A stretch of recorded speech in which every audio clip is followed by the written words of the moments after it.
concise approach to top-down market strategies and the forces affecting investments. That's the spoken word on investing. Let's get the spoken word now on the consumer staples sector from our chief equity strategist, John Blank, who is joining me in studio. It's a welcome change from the long-distance space screen that we normally use.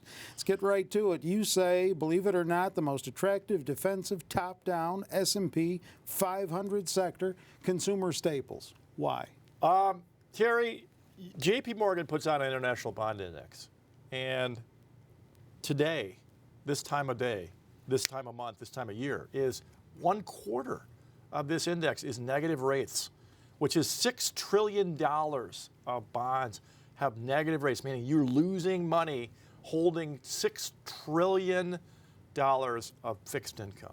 So $6 trillion has to go somewhere. It can't go to cash. So where does that $6 trillion that only wants to earn 2%, where does it go? Well, it's got three choices: telcos, which are way overbid, utilities, which are way overbid, and this one sector called consumer staples, which is semi-defensive, has the dividends, but also offers 5, 6, 7% growth rates on the stocks. And this area, even with price earnings growth ratios in the twos, has been bidding up and bidding up. And the reason is because that amount of negative rate bond pile is piling up, been piling up. And as long as that's going on, and we got another year of that, this is going to go on. So it's that environment that makes this defensive U.S. stock sector the best niche to mine right now. Absolutely. Little growth, safe haven on dividend, and valuations that are tracking upwards. As long as this negative rate catalyst is there, you're good to go. You worry when this thing, the rate bubble pops. But it's not going to pop for at least a year. And that's what people have to be leery of, is that'll be the turning point. These things will get sold off, people. I would not buy these and hold these forever because this thing is going to roll over. These are the overvalued stocks for this reason. And this is the area you cannot play this game for more than a year. Or if you do, you need to make sure the negative rate drivers in place. All right, give me some names. Names: Energizer Holdings, company in St. Louis. This company trades around $42 a share. The price earnings growth ratio is about 2.5. We got a Zacks value rating on that of C, which is not great. And that's the issue here, where you don't have, you're not the first guy to figure this out, so the valuations are bid up. But Energizer, it's got, a decent growth profile going from 212 in 2016 to 232 in 2017. That's 10% growth. And you've got a U.S. story. You've got a diversified product mix.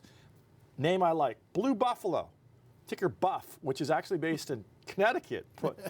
If you own a dog or a pet of some sort, this is the high-quality pet food for your dog or your cat or whatever. Now, they're growing 20% a year. This is actually a growth stock. I throw that in there because it has a Zacks growth rating of A, and you don't find these sleepers in consumer staples often. So that one's a Zacks number 2 right now. It's definitely worth looking at. The third one is a classic story here: Kimberly-Clark. Yeah, old line company. Very old line. This is the Wisconsin paper company from the 1870s that rolled everybody up over the last 150 years. Yeah. And they are still with us. They're also paying 2.5% of dividend, and that stock momentum is an A. It's just going up, inexorably up, because this name, if you're the guy with $6 trillion who wants to go nowhere with that money but show a 5% return in 6 months or a 10% return in 18 months, Kimberly-Clark. So a good example of what slow and steady wins the race?